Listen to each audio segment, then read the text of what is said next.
नमस्कार खेमानंद जी। नमस्कार खेमानंद जी। जी नमस्कार। आपका और हमारा परिचय लगभग 5-7 साल पहले हुआ था। इस बीच में मैंने जब वो जो आपका कार्य करने का तरीका, कार्य करने की पद्धति देखी, तो मुझे लगा कहीं न कहीं महाभारत में जो अर्जुन का रोल रहा है, उस तरह का आपका व्यक्तित्व मुझे नजर आया। बिल्कुल कर्म योद्धा, और क्योंकि कर्म योद्धा का स्वरूप रहा है, तो समाज को आपके जीवन से प्रेरणा मिले, आपके जीवन के बारे में लोगों को ज्ञात हो, तो मैंने आपसे आग्रह किया था कि मैं आपके जीवन के बारे में जानना चाहता हूँ, और आपने सहर्ष स्वीकृति दी, इसके लिए सधन्यवाद। अब मैं आपसे जानना चाहता हूँ कि प्रारंभ में आपके जीवन के बारे में, जीवन परिचय, पारिवारिक पृष्ठभूमि बताएं। आपका किन किन सामाजिक संस्थाओं से संबंध रहा, किस किस पद पर रहे, और आपके द्वारा जो सामाजिक, आर्थिक, धार्मिक कार्य किए जा रहे हैं, उनके बारे में बताएं। उसके बाद में मैं दूसरा प्रश्न आपसे करूंगा। ठीक है, बहुत बहुत धन्यवाद मक्खन जी, आपने मुझे ये शुभ अवसर दिया। मैं एक भारत के पूर्वोत्तर का जो कोने का एक प्रदेश है, मणिपुर प्रदेश, वहाँ से हूँ। मेरा जन्म स्थान मणिपुर में, उस समय वो सेनापति जिला हुआ करता था, आज उसको कांगपोपी एक नया जिला बन गया। कांगपोपी जिले के अंतर्गत आईटी रोड में तहार बस्ती ईरान पार्ट 1 करके एक गांव है, उसमें मेरा जन्म हुआ। मेरे माता पिता ग्रामीण कृषि का कार्य वो लोग करते हैं, कृषक हैं। हम लोग 6 भाई और 2 बहनें, 8 भाई बहन हैं। उनमें से चौथा मेरा स्थान है भाई बहनों में। और मेरी जो प्रारंभिक शिक्षाएं जो हुई, कक्षा 8 तक मैं गांव के ही नज़दीक एक सरकारी विद्यालय से 8वीं कक्षा करने के उपरांत जिला मुख्यालय सेनापति शहर में ही आकर के मैंने 9वीं और 10वीं की वहाँ पास किया, 10वीं की शिक्षा ग्रहण किए। उसके पश्चात मेरे जीवन में मणिपुर में रहते हुए, वैसे तो मैं गांव का एक सुदूर गांव, जिस गांव में मेरा जन्म हुआ, एक प्रकार से ना उस गांव तक जाने की कोई सड़क की व्यवस्था थी, ना कोई बिजली की व्यवस्था थी। जैसे मिट्टी तेल की चिमनी में से पढ़ के निकला हुआ मैं एक कार्यकर्ता हूँ। मेरे माता पिता सामान्य कृषक रहे, और इसी संघर्ष में से, और मणिपुर उस समय लगभग 96 की बात है, मतलब 95-96 की बात है। मणिपुर में एक संघर्ष सा चल रहा था। वहाँ 2 जनजातियों के बीच में काफी बड़ा संघर्ष था, एक नागा और कुकी। उस मध्य एक बार उनका जो आपस का झगड़ा है, हम लोग बीच में उसमें पिस रहे थे, तो वहाँ से हमारा परिवार भी पलायन करना पड़ा। उसी क्रम में मेरे माता पिताजी वहाँ से हट करके, जहाँ मैं स्कूल में पढ़ता था सेनापति, उसके नज़दीक ही नागालैंड बॉर्डर में एक लायरोचिंग करके गांव है, वहाँ आके बसने लगे। और वहीं फिर भी कृषि का ही काम वहाँ भी करते थे। और मैं सेनापति हॉस्टल में रह करके 9वीं और 10वीं की पढ़ाई कर रहा था। इसी बीच में मेरे जीवन में एक जो कभी सोचा भी नहीं था, ऐसी एक घटना भी घटी। वहाँ जो संघर्षरत जो अंडरग्राउंड संगठन है, जिसको हम लोग नक्सलवाद से जानते हैं, परिचित हैं पूरे देश में, उस नागा समुदाय में से एक NSCN करके एक ग्रुप है। हम हॉस्टल में पढ़ाई करने के लिए रहते थे। मेरा एक मित्र और मैं दोनों रूम पार्टनर थे। उस समय 10वीं की परीक्षा उपरांत दिन में फेयरवेल, छोटी, क्योंकि 10वीं तक का ही विद्यालय था, तो छोटी कक्षा में पढ़ने वाले जो हमारे विद्यार्थी थे, उनके द्वारा हमारा फेयरवेल पार्टी दिन में हुआ। रात को हम हॉस्टल में आराम से सोए, लेकिन प्रातःकाल लगभग 3-3:30 बजे कोई हथियारबंद 2-4 लोग हमारे कक्ष में प्रवेश करते हैं। बाहर से नॉक करके हम दरवाजा खोलते हैं, तो उन्होंने सीधा वहां से एक प्रकार से हम लोगों को, दोनों भाइयों को किडनैप किया। हम लोगों को कहा, तुम लोग हमारे तरफ मत देखो, नीचे देखो। आंखों में पट्टी बांधी, जो कुछ सामान थोड़ा बहुत हमको उठाने के लिए बोला, कपड़े उपड़े अपने हाथ में रखो, और बिना बोले आगे चलने के लिए उन्होंने इशारा किया। हम लोग वहाँ से निकले, दोनों को लेके चले गए। आगे एक जीप खड़ी थी, जीप में बैठाया, आंखों में पट्टी करके कहाँ ले गए हमको ये कोई अभी भी बहुत ज्यादा अंदाजा नहीं था। एक बड़े जंगल की ओर ले जाके जीप में से उतारा। उसके बाद हम फिर वहां से पैदल पैदल फिर आंखों की पट्टी तो खोल दी, लेकिन उसके बाद फिर निकाल के लगभग लगभग 6-7 घंटे पैदल चलने के बाद एक घने जंगल की ओर हमको ले गए और वहाँ एक कैंप में हमको पहुंचाया गया। अब वो कैंप में पहले से ही कुछ ट्राइबल, हम लोग नॉन ट्राइबल थे दो, बाकी लगभग ऑल टोटल ट्राइबल्स बच्चे थे वहाँ, जिनकी आयु 13, 14, 15, हम लोग भी ऐसे ही 15-16 वर्ष के ही थे। 13, 14, 15, 16 वर्ष के ऐसे बच्चे बड़ी संख्या में वहाँ उपस्थित थे। तो वहाँ ले जाने के बाद हमारा थोड़ा सा काउंसलिंग किया गया और उन्होंने हमको समझाया हमको क्यों वहाँ लेके जा रहे हैं, हमारा क्या आगे से काम रहेगा, क्या करना होगा। उन्होंने पूरी अपनी वहाँ कार्य समझा के फिर हमको अगले दिन से ट्रेनिंग प्रारंभ हुई। एक प्रकार से जो कमांडो ट्रेनिंग है वो सारी ट्रेनिंग वहाँ हमारी शुरू हो गई। वहाँ जो हम लोगों को बातें बताई जाती थी जो अपने इच्छा के विरुद्ध सारी चीजें, क्योंकि थोड़ा सा बचपन में अपने माँ पिताजी का या पारिवारिक जो संस्कार थे, हमारा माँ पिताजी थोड़ा धार्मिक धर्मनिष्ठ परिवार था, इस वातावरण में हमारा हम बड़े हुए और वहाँ जो पढ़ाया जा रहा था वो हमको भा नहीं रहा था। हम लोग वहाँ बेचैनी में उस समय मजबूरी में बिता रहे थे और एक दिन ऐसा लगा कि अब हमको यहाँ नहीं रहना चाहिए। दोनों भाइयों ने डिसाइड किया, दोनों भाइयों की ऐसी स्थिति थी, हम दोनों का ही मन बिल्कुल नहीं लग रहा था। हमारा शरीर भी एक प्रकार से सूख करके हड्डी और खाल जैसी बच गई, ढांचा ही शरीर बच गया। उनको भी कुछ महसूस हो रहा था कि ये पता नहीं कितने दिन के मेहमान है, तो मर ही जाएंगे जैसे स्थिति में आ गए। हमको लगा यहाँ घुट घुट के मरने से बजाय यहाँ से निकलते हैं, ज्यादा ज्यादा गोली मारेंगे तो हमारी मृत्यु आसान रहेगी। तो हम लोगों ने एक दिन हिम्मत करके वहां से भागने का निर्णय किया। 3-4 महीने के ट्रेनिंग होने के बाद पश्चात हम लोगों ने 1-2 महीने बाद ही एक स्ट्रेटेजी बनाना शुरू किया था, भागना तो यही है। तो हम लोग थोड़ा उनके और निष्ठा से काम करने लगे, ऐसा उनको विश्वास दिलाया कि हम अब आपके ही हैं और हम अब यहाँ से कहीं जाने वाले नहीं हैं, हम आजीवन आपके साथ जुड़े रहें। तो भरोसे के बाद धीरे धीरे हमको थोड़ी बहुत बाहर जाने घूमने की छूट मिलने लगी। सुबह प्रातःकाल हम थोड़ा सोच आदि के लिए आगे झरने में जंगल में जाते थे, झरने में नहा के आते थे। तो ऐसा कुछ दिन होने के बाद हमने एक दिन थोड़ी चालाकी से अपने जो सिविल, वहाँ एक ड्रेस कोड हम लोगों को दिया जाता था, उस ड्रेस कोड में ही रहना होता था। तो एक दिन हमने अपने छोटा सा बकेट में जो नहाने के लिए ले जाते थे उसमें अपनी सिविल ड्रेस डाल करके जंगल में थोड़ा सा दूर निकल गए, वहां अपना ड्रेस चेंज करके भागने की ताकि कि हम भाग गए। भागने के क्रम में थोड़ा बरसात का सीजन था, रास्ते में ये जो मक्खियाँ होती है उसकी खेती बहुत थी, खूब बारिश हो रही थी। वहाँ जितने भी किसान लोग थे, एक तो हम लोग उनकी भाषा बोली नहीं समझते थे, वो हमारी भाषा नहीं जानते थे, लेकिन फिर भी इशारों में कुछ गुजारा करते हुए लगभग 2 दिन और 2 रात के बाद हम लोग वहाँ जंगल से किसी एक उखरूल करके एक वहाँ छोटा सा बर्मा बॉर्डर पर एक शहर है, छोटा कस्बा है, वहाँ निकल पाए। तो कभी कच्चे मक्के खाए तो कभी किसानों से हमने हाथ जोड़ करके पानी मांगा, उस भुट्टा को जो सेक करके खाते हैं वो खाते हुए। और वहाँ फिर हम लोगों को अब वहाँ से जाना था अपने गांव, लगभग वहाँ से 90 किलोमीटर पर हमारा गांव पड़ता था। बर्मा बॉर्डर से नागालैंड बॉर्डर तक हमको आना था। नागालैंड बॉर्डर में हम मेरे पास माता पिताजी रहते थे।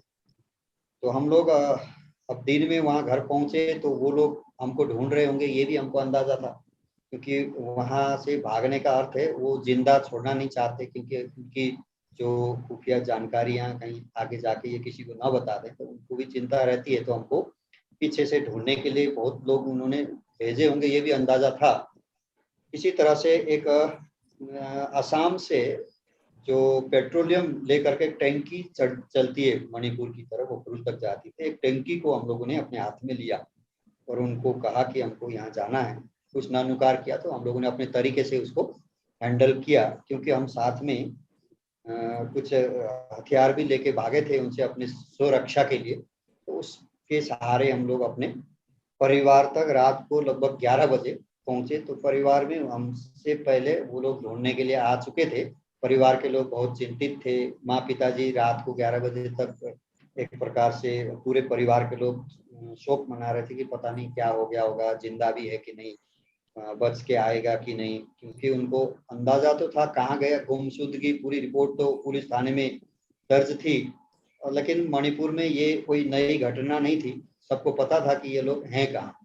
जब वो ढूंढने आए तो वो ज्यादा चिंतित हो गए, पहले तक बल्कि उतने चिंतित नहीं थे। तो उसके बाद रातों रात फिर ये योजना बनी कि इनको यहाँ से भगाना चाहिए, नहीं तो ये कल तक जिंदा नहीं बचेंगे, परिवार के और सब लोगों को भी हानि पहुंचा सकते हैं। तो हम लोग रातों रात 1-2 घंटे घर में रह करके फिर वहाँ से किसी तरह से निकले, और नागालैंड बॉर्डर में एक दीमापुर करके रेलवे स्टेशन है, बहुत पुराना स्टेशन है, वहाँ आके फिर उस रेलगाड़ी के माध्यम से न्यू जलपाईगुड़ी सिलीगुड़ी होते हुए हम नेपाल घुस गए। नेपाल में काठमांडू में हमारे कुछ रिश्तेदार रहते थे, उनके पास रहे कुछ दिन तक। तो ठीक है, मेहमान बन के रहे, लेकिन अब कब तक रहना है कोई निश्चिंत नहीं, जीवन आगे का क्या होगा, बहुत चिंतित थे। उस समय टेलीफोन वगैरह भी नहीं हुआ करते थे, ज़्यादा से ज़्यादा हम लोग चिट्ठी पत्री से घर को कुछ सूचना दे सकते थे, और घर से भी ऐसे चिट्ठी पत्री के या कोई आ रहा है जा रहा है तो इस माध्यम से एक अपनी एक बात पहुंचाने के लिए महीनों लग जाते थे। तो घर के लोग भी चिंतित, हम भी अपने जीवन को लेकर चिंतित थे। तो वहाँ 1 महीने तक तो रिश्तेदारियों में कैसे कैसे करके हम लोगों ने बिताई, लेकिन अब आगे क्या होगा। तो हम लोगों ने थोड़ा सा अपना एक तरकीब निकाला, जो ट्रेनिंग 4 महीने हम लोगों को उन्होंने दी थी उसी का उपयोग करते हुए जीवन यापन का साधन हमने उसको बनाया। क्योंकि वहाँ हम लोगों को मार्शल आर्ट में ब्लैक बेल्ट मिल गया था, पहले से भी हम लोग थोड़ा मार्शल आर्ट वगैरह नॉर्थ ईस्ट में इसका क्रेज रहा होता अभी भी है। तो इसके कारण जूडो कराटे मार्शल आर्ट में एक्सपर्ट हो गए थे। तो हम किसी पार्क में जाके दोनों प्रैक्टिस करते थे, वहाँ घूमने जो बच्चे आते थे वो लोग इच्छा जाहिर किए हमको भी सिखा दीजिए, हमको उनको सिखाने लगे। फिर थोड़े बहुत आमदनी का स्रोत बन गया, हम लोगों ने कमरा किराए पे लिए और दोनों भाई मिलकर आराम से अपना जीवन यापन शुरू किया। लेकिन फिर भी हमको लगता था कि अभी हमारी जो जिंदगी है बहुत लंबी है, अभी तो प्रारंभिक है, अभी छोटे हैं, हमको ऐसे पूरी जिंदगी हम बिता नहीं सकते, कुछ तो करना है। वापिस घर तो जा नहीं सकते, लेकिन ना घर वाले वहाँ आने की स्थिति में है, तो हमको कुछ तो करना होगा। तो हम एक बार मन बनाए कि बगल में पशुपतिनाथ काठमांडू मंदिर है, उस मंदिर में हम गए। सोमवार का दिन था, सुबह सुबह नहा धो करके मंदिर में जाके जलाभिषेक करके भगवान शिव जी को हमने हाथ जोड़ के, प्रभु हम बहुत बड़े संकट में फंस गए, अब हम इससे कैसे पार पाएं। तो मुझे एक आश्चर्य होता है, आपको बताते हुए खुशी भी होती है कि जैसे हम मंदिर से दोनों भाई बाहर निकले, तो बाहर मणिपुर में जब मैं हॉस्टल में रहता था, सप्ताह में एक दिन एक मंदिर था पशुपतिनाथ मंदिर, सेम उसी ढांचे का मणिपुर में सेनापति में भी बना हुआ है। नेपाली कम्युनिटी बहुत बड़ी संख्या में मणिपुर में भी रहता है, उन्हीं के द्वारा। और वहाँ एक नेपाली पुजारी थे, वो संघ के कार्यकर्ता थे, और संघ के कार्यकर्ता होने के नाते हम लोग साप्ताहिक शाखा में जाते थे, उनसे परिचय था। संघ क्या था उतना हमको परिचय नहीं था, क्योंकि हम लोग खेलने के हिसाब से शाखा जाते थे, लेकिन वो तो संघ को समझते थे और व्यक्ति जोड़ने में पहचान करने में बहुत होशियार थे। संघ के कार्यकर्ता होने के नाते वो हमको अच्छी तरह पहचानते थे। तो पशुपतिनाथ मंदिर से दर्शन के बाद जब हम बाहर आए, तो साक्षात जैसे होता है ना कोई भगवान ही मिल गए हो। वो बाबूराम पंडित जी उनका नाम था, वो मिल गए हमको। उन्होंने हमको जैसे उनको देखा, हमारे आंखों से आंसू, विशेषकर मैं उनसे जुड़ा था, मेरा जो मित्र था वो उनका परिचित नहीं था। मैं बहुत उनके साथ लोटपोट होकर रोने लगा, और फिर उनसे मैंने अपनी कहानी, उनको पता नहीं था, क्योंकि गांव में ये कहीं किसी को अभी भी कहीं जाके पूछेंगे, ये किसी को बताने लायक चीज भी नहीं थी। अगर बताते तो परिवार से लेकर सब खतरे में आ जाते। ये किसी को कहीं हमने कानून कान ये घटना, अब तो क्योंकि बहुत लंबे अरसे से हम बोल रहे हैं तो इसलिए पूरा आपको सामने बता रहा हूँ, लेकिन ये घटना हमने किसी को बताया भी नहीं। तो बाबूराम जी एक संघ के कार्यकर्ता थे, मेरे साथ क्लोज थे, तो उनको मैंने ये घटनाएं जब बताई तो उनको लगा कि अब इनको मुझे कुछ सुधार करना चाहिए। उनका संपर्क दिल्ली में था, हरियाणा में कुछ संघ प्रचारकों के साथ संपर्क पुराना था, संघ के कार्यकर्ता होने के नाते वनवासी कल्याण आश्रम के अंतर्गत नॉर्थ ईस्ट से बड़ी संख्या में बच्चों को लाके यहाँ दिल्ली में, हरियाणा में पढ़ाते थे। भिवानी में एक वनवासी कल्याण आश्रम भी है, वहाँ बहुत सारे बच्चे वो लोग वो पंडित जी ला चुके थे संघ के थ्रू। तो उनके मन में आया कि इनको क्यों ना हम वनवासी कल्याण आश्रम में प्रवेश करवा के इनकी आगे की पढ़ाई की व्यवस्था किया जाए। तो मेरे जो साथ वाला था उसके तो कुछ नेपाल में से बातचीत करके वो कहीं विदेश जाने का कार्यक्रम बन गया, वो दुबई चला गया। मुझे पंडित जी लेकर के दिल्ली आ गए, वो संघ के जो मंडल कार्यवाह होते थे। फिर उन्होंने दिल्ली में यमुना पार सेवा धाम करके है, सेवा भारती का बहुत बड़ा सेंटर, कुछ दिन वहाँ रखा। मेरी वहाँ अच्छी सी काउंसलिंग हुई, मेरे वहाँ परिचय हुआ फैमिली बैकग्राउंड से लेकर सारा, क्योंकि एक अननोन अनाथ जैसा बालक लेके आए हैं, ये वास्तविक क्या है। तो फिर गांव से भी उन्होंने पूरी तरह से मेरी इंक्वायरी करने के बाद सब सहमत हो गए कि इनको हम पढ़ाएंगे। तो पहली बार मुझे भिवानी भेजा गया, हलवासिया विद्यालय करके है हरियाणा में, भिवानी जिले में। लेकिन वहाँ बच्चों को छठी क्लास से कक्षा से लिया जाता है। मैं थोड़ा सीनियर था, 10वीं कर चुका था। फिर उन्होंने बोला कि नहीं, इनको हम संघ कार्यालय रोहतक रखेंगे, फिर इनकी पढ़ाई वहाँ विद्या भारती के किसी स्कूल में कराएंगे बोल के मुझे फिर रोहतक शिफ्ट किया गया। रोहतक में मैं संघ कार्यालय रख के 1 वर्ष पढ़ाई की। मैं क्योंकि इंग्लिश मीडियम, मणिपुर में हिंदी बोलने भी नहीं आती थी, वहाँ पढ़ा था, यहाँ हिंदी मीडियम के स्कूल मिला। तो मुझे 1 वर्ष तो वो समझने में बहुत कठिनाई हुई, लेकिन कैसे कैसे 1 वर्ष निकला। फिर वहाँ से उनको लगा कि इसको हिंदी से ये काम नहीं कर पाएगा, फिर इंग्लिश मीडियम स्कूल ढूंढ के मेरे को जींद शिफ्ट किया गया। 12वीं कक्षा मैंने महर्षि विद्या मंदिर में इंग्लिश मीडियम था, तो वहाँ से फिर मैंने 12वीं की परीक्षा दी। वहाँ उत्तीर्ण होने के बाद कॉमर्स सब्जेक्ट लेकर के मैंने पढ़ाई की। मेरे मन में था कि मैं सीए बनूंगा आगे जा करके, लेकिन जैसे जैसे संघ कार्य में बढ़ा तो अब ग्रेजुएशन करने की बात आई, तो कहाँ से किया जाए। तो जोधपुर यूनिवर्सिटी सेलेक्ट हुआ मेरे लिए। वहाँ जो एक जिन्होंने मेरे को आते ही संरक्षण दिया, संघ कार्यालय के बाद मुझे विश्व हिंदू परिषद कार्यालय में रहने की व्यवस्था की रोहतक में। रोहतक में स्नेहपाल सिंह जी संघ के बहुत वरिष्ठ प्रचारक आज भी वो हैं, वो वहाँ के विश्व हिंदू परिषद के प्रांत संगठन मंत्री उस समय होते थे। तो वो थे, तो उन्होंने वहाँ अपने पास रख के फिर उनका, जैसे मैं जींद गया तो वो वहाँ से उनको जोधपुर का काम, जोधपुर प्रांत संगठन मंत्री बना के भेजा। उनसे मेरा अच्छा संपर्क हो गया था। उन्होंने मेरे एक प्रकार से जैसे अपने मेरे लिए पिता समान वो आज भी हैं। उन्होंने मेरा विकास में पूरा योगदान दिया, तो उनके साथ ही फिर मैं जोधपुर चला गया। जोधपुर में जाने के बाद मेरा जयनारायण व्यास विश्वविद्यालय में बीकॉम फर्स्ट ईयर में एडमिशन हुआ, और वहाँ विश्व हिंदू परिषद के काम से मैं जोधपुर से जुड़ा। बाद में मुझे कुछ दिन के बाद जोधपुर महानगर का बजरंग दल का पहले सह संयोजक बनाया 1 वर्ष तक, फिर बाद में महानगर संयोजक भी रहा मैं जोधपुर का बजरंग दल का। उसके पश्चात फिर मुझे वहाँ से ग्रेजुएशन मेरी कंप्लीट हो गई 3 वर्ष तक, और कुछ समय फिर मेरा वहाँ से प्रमोट करके विभाग संगठन मंत्री करके बीकानेर भेजा गया। लेकिन मैं बीकानेर बहुत कम समय रहा, क्योंकि मेरी इच्छा थी आगे मैं और कुछ अध्ययन करूँ, पढ़ाई करूँ। तो फिर स्नेहपाल जी का वहाँ से ट्रांसफर होता है उत्तराखंड, वहाँ उत्तराखंड के संगठन मंत्री बने। तो उनसे मैंने बातचीत की कि मैंने और आगे एमकॉम करने की मेरी इच्छा है, फिर सीए करना है। तो उन्होंने फिर मेरे को हरिद्वार बुला लिया, उनका केंद्र हरिद्वार होता था। फिर मेरा ऋषिकेश में हेडक्वार्टर करके देहरादून विभाग का काम दिया। उस समय प्रवीण भाई तोगड़िया जी विश्व हिंदू परिषद में फायर ब्रांड नेता वक्ता भी थे, उनका कार्यक्रम किया, वहाँ कुछ घटनाएं हुई। फिर मुझे वहाँ से थोड़ा निकलना पड़ा। बजरंग दल में थोड़ा जोशीला कार्यकर्ता थे, तो वहाँ भी झगड़े हुए। कुछ छात्र संगठन, जो कांग्रेस का छात्र संगठन एनएसयूआई से कुछ हमारे ऊपर धाराएं वगैरह लगी, तो वहाँ से फिर निकल के मैं बाहर आया। तो बाद में फिर मुझे एकल में पंजाब के अमृतसर में कार्यकर्ता के रूप में वहाँ मेरा जाना हुआ। मुझे कार्यालय प्रमुख के नाते कुछ समय रखा, और एकल अभियान से मैं माननीय श्याम जी के निकट आया। धीरे धीरे फिर एक वर्ग लगा, दक्षता वर्ग करके, जम्मू के कठुआ में पहला दक्षता वर्ग था मेरे एकल की, उसमें दक्षता वर्ग में गया। तो वहाँ से फिर मुझे दक्षता वर्ग के समापन के बाद जम्मू कश्मीर में एकल पहुँचाना था।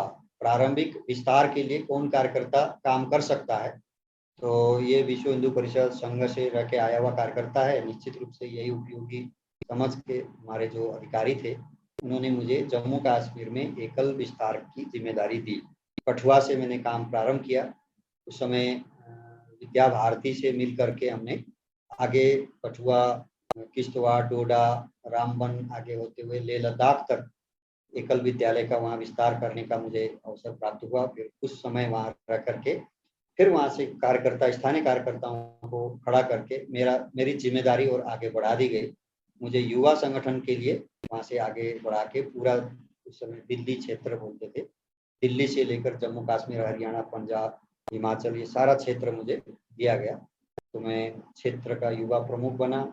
उसके बाद फिर मान्य श्याम जी के निकट आया। 2 वर्ष तक लगभग मान्य श्याम जी का एक साथ में रह करके उनके साथ पूरे देश भर का भ्रमण करने का अवसर मिला। उनका एक निजी सचिव के रूप में भी मैं रहा।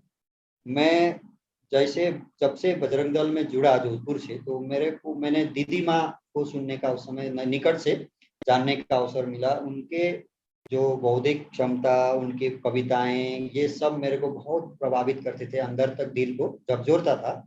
तो मैं दीदी माँ को अपना आदर्श और गुरु मान करके उनसे कुछ गुण सीखना प्रारंभ किया। तो मैं दीदी माँ की बोली हुई कविताएं अपने भाषणों में, अपने वक्तव्य में प्रयोग करता था।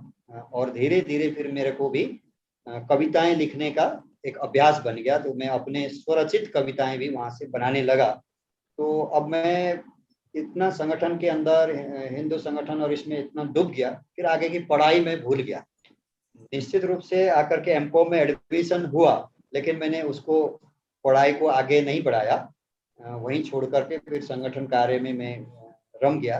तो फिर जम्मू कश्मीर ये जो प्रक्रिया आगे बढ़ी, तो मान्य श्याम जी के साथ जैसे रहा, तो मेरा श्याम जी ने भी जब मेरे देखा कि कभी भाव को समझा, फिर उन्होंने भी मेरा और इसी ढंग में आगे विकास किया। मैं आगे बढ़ता रहा। फिर धीरे धीरे मुझे एक क्षेत्र में कंसंट्रेट करके हिमाचल का काम प्रभारी के रूप में दिया। और उस समय ग्राम संगठन को मजबूत करके ग्रामीण गांव का हमारा जो काम है, विद्यालय है, उसको स्वावलंबी कैसे किया जाए, ये प्रोजेक्ट मुझे दिया गया। 5 वर्ष तक सघन काम मैंने हिमाचल में किया। उस समय हिमाचल में लगभग 2,500 हजार विद्यालय रहे होंगे। हम लोगों ने एक नारा दिया। हिमाचल में लगभग 16,000 17,000 के करीब गांव है, कुल गांव। तो हमने हर गांव एकल गांव ऐसा नारा देके लगभग 8,000 एकल विद्यालय तक वहां पहुंचाए। हिमाचल एक छोटा सा राज्य, आप समझ सकते हैं। और उस काम को स्वावलंबी कैसे किया जाए, तो हमने गांव में उस समय ग्राम संन्यास करके एक नया कॉन्सेप्ट लिया। हम लोगों ने एक एक कार्यकर्ता को एक एक गांव कंसंट्रेट करने के लिए एक एक महीना का एक प्रोजेक्ट दिया। मैं भी स्वयं एक गांव में रहा और गांव में जा करके हम लोग एक मंदिर को पकड़े। मंदिर में हर शाम को भजन सत्संग करना। जितने भी लोग गांव में मंदिर में आते थे, हम लोगों के भजन सत्संग सुनते थे। फिर लास्ट में हम एकल के बारे में उनको एक्सप्लेनेशन करते थे कि एकल है क्या, हमारे गांव में एकल का क्यों आना हुआ, और इस एकल से हम लोग क्या परिवर्तन करना चाहते हैं। ये एकल कोई धनाढ्य लोगों का और किसी सरकारी संस्था नहीं है, ये आप लोगों के उत्थान के लिए, ग्रामीण उत्थान के लिए है। आप लोगों को इसको चलाना। तो इसका अनुभव ऐसा रहा कि हम लोगों ने प्रत्येक गांव से लगभग एवरेज अगर हम औसत लें तो 8,000 10,000 की राशि गांव वालों ने स्वयं अपनी इच्छा से दी। और लगभग 1 करोड़ की राशि हिमाचल से हमने स्वावलंबन में संग्रह किया। 2012-13 की बात है उस समय। फिर उसके बाद मान्य श्याम जी को अमेरिका जाना था। अमेरिका में मान्य श्याम जी उस समय प्रतिवर्ष जाते थे और वहां से बोलते थे कि 5 वर्ष तक आप हमारा सहयोग करिए, 5 वर्ष के बाद हम गांव को स्वावलंबी करेंगे और गांव अपने बलबूते पर विद्यालय चलाएगा। इसका एक प्रयोग उनको वहां प्रेजेंटेशन देना था। तो वो आधार बना करके संच सम्मान कार्यक्रम ऐसे रख करके हमने ऐसे कई संचों को स्वावलंबी किया। मान्य श्याम जी का प्रवास कराया, उसके फोटोग्राफ्स ली, उसके कार्यक्रम के सारे फोटोग्राफ्स और उसके धनराशि का बैंक की पासबुक फोटोकॉपी लेकर के मान्य श्याम जी प्रेजेंटेशन अमेरिका में देके आए। तो बहुत लोगों ने उसको सराहा। लेकिन कालांतर में हम, वो अलग बात है कि उसको कंटिन्यूएशन नहीं बना पाए, लेकिन एक बार के लिए बहुत बड़ा उत्साह का वातावरण वहां रहा। फिर धीरे धीरे मुझे हिमाचल से ये जो मॉडल था स्वावलंबन का देशव्यापी करने के लिए मेरा दायित्व अखिल भारतीय स्तर पर ले जा करके फिर मैं सह अभियान प्रमुख बना और इसको हमने पूरे उत्तर भारत में एक प्रकार से इसको आगे बढ़ाया। कुछ आंशिक सफलताएं भी मिली।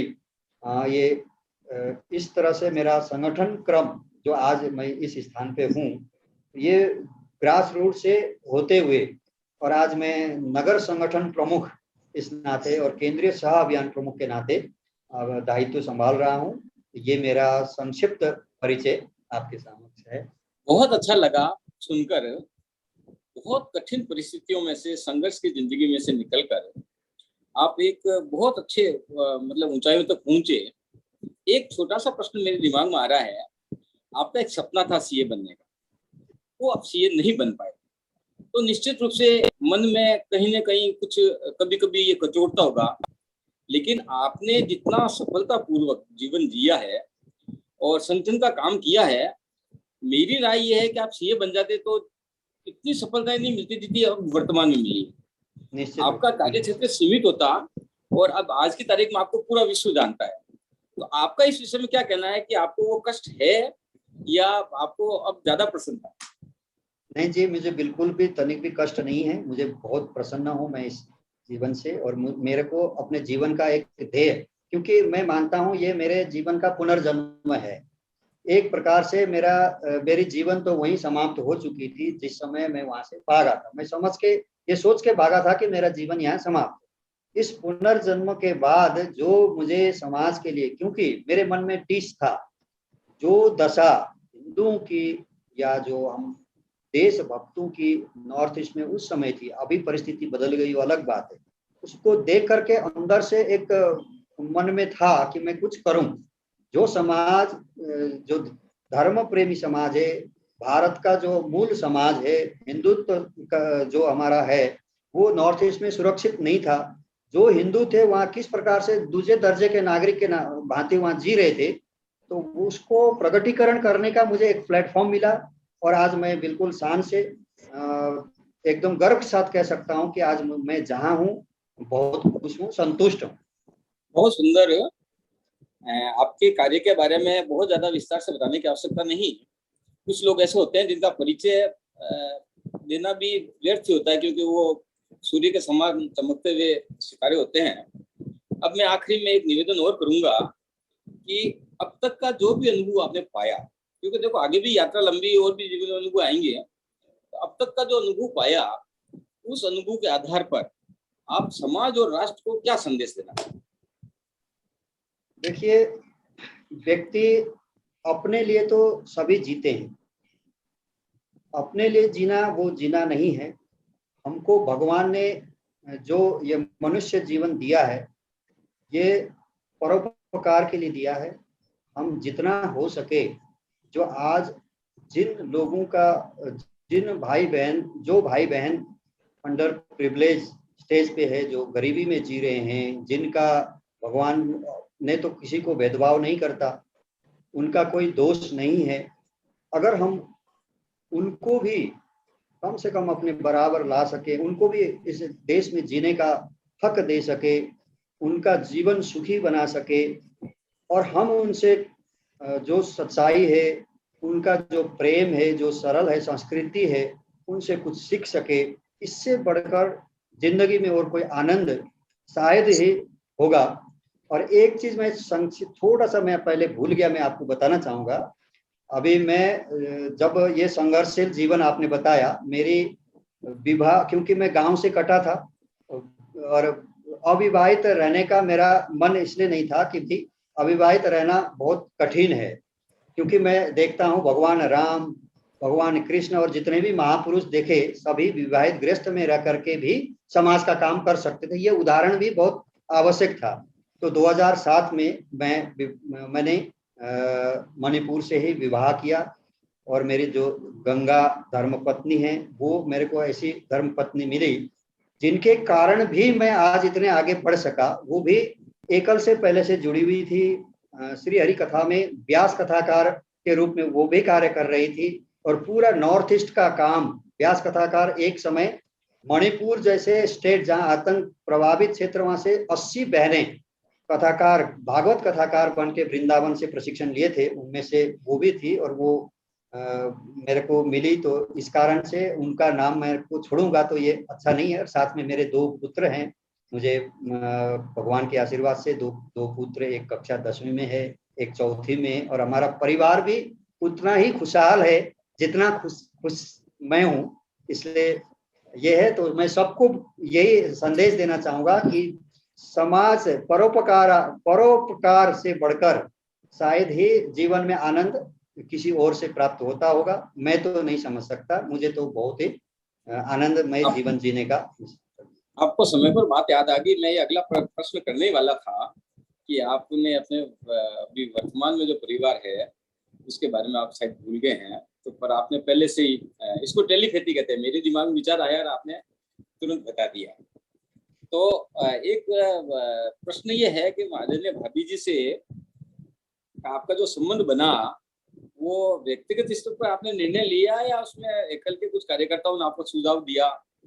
देखिए, ये भी एक रोचक है। माननीय श्याम जी के साथ मैं जब चलता था और नॉर्थ ईस्ट से बहुत बड़ी संख्या में बच्चे आए, श्याम जी बच्चों की तरह मानते हैं, बच्चे की तरह मेरे को मानते भी थे। उनके मन में भी स्वाभाविक एक विचार आया कि भाई ये हमारे साथ लंबे समय तक बना रहे, तो इसके लिए क्या किया जाए। तो जब उन्होंने गंगा को देखा, गंगा से मिले, मैं तो उनके साथ था ही, तो उनके मन में अचानक ये भाव आए कि इन दोनों को हम विवाह बंधन में बांध देना चाहिए। फिर उन्होंने उनके साथ एक सहायक, छोटू छोटू बोलते थे, उड़ीसा का एक कार्यकर्ता था, वो उनके साथ चलता था, उसको बताई धीरे से बात, तो उसने ही एक प्रकार से हम दोनों का मिलन कराया। फिर परिवार में बाद में जाके बातचीत हुई, विषय गया, परिवार भी राजी हुए, परिवार के लोग भी, फिर जाके हम लोग विवाह बंधन बन गए। बहुत सुंदर। मैं सोचता हूँ इतना पर्याप्त है। अब आखिरी में मैं चाहूँ, हाँ मैं एक बात भूल गया कि आप बहुत अच्छी कविताएं लिखते हैं। शुरू से इंग्लिश मीडियम का आधार होने के बाद में भी हिंदी में आपका, मैं भाषण सुनता रहता हूँ, व्याख्यान सुनता रहता हूँ, बात सुनता रहता हूँ, तो बहुत अच्छी कमांड है आपकी। तो मैं चाहूंगा कि इसके आखिरी में आपकी स्वरचित कविता हमको एक प्रश्न कई बार लोग कहते हैं कि भाई आप इस तरह से अपने जीवन को, जो यहाँ क्या तुमको आकर्षण है और क्यों एकल से जुड़े, क्यों ये काम करते हो, तुमको क्या मिलता है, ये आम समाज में बहुत सारे प्रश्न होते हैं। तो मैं उस समय जो प्रश्न के उत्तर में मैंने एक कविता रची थी। हमको लगा कि ये जो हम काम करते हैं अब छोड़ भी नहीं सकते, एक प्रकार से हमको इसका नशा है। नशा भी कई प्रकार की होती है, वो नशा नहीं जो अंगूरों की धुनी वाली नशा है। तो जिस राम नाम की हाला को पी तुलसी संत महान हुए, जिस कृष्ण नाम की सुरा पीकर रमजान अली रस खान हुए, दादू कबीर नानक रहीम ने पी सुरा जो मस्तानी, घनश्याम नाम की पीकर सुरा हो गई थी मीरा दीवानी। जिस राष्ट्र प्रेम की सुरा पीकर मचल उठी थी झांसी की रानी, जिसको पीकर दुर्गावती से मुगल मांगते थे पानी, जिस सुरा के बल पर आजादी के दीवाने मस्ती में फूल गए, ठाठ भगत बिस्मिल जिसको पीकर फांसी में झूल गए, उस राष्ट्र प्रेम की सुरा पीकर आज हम निकले देश बचाने को, पी राम नाम की हाला आतुर, भारत को पुनः विश्व गुरु बनाने को, भारत को पुनः विश्व गुरु बनाने को। बहुत बहुत धन्यवाद, साधुवाद।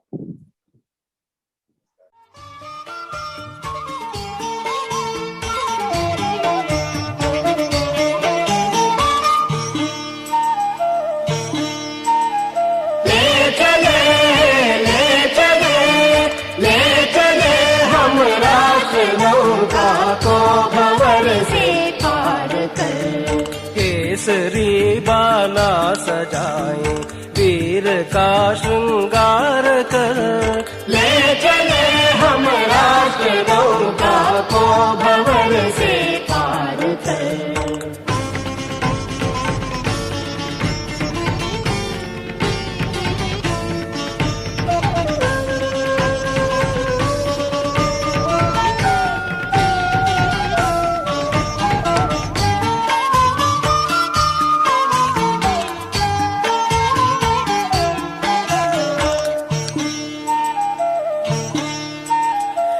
डर नहीं तूफान बादल का, अंधेरी रात का।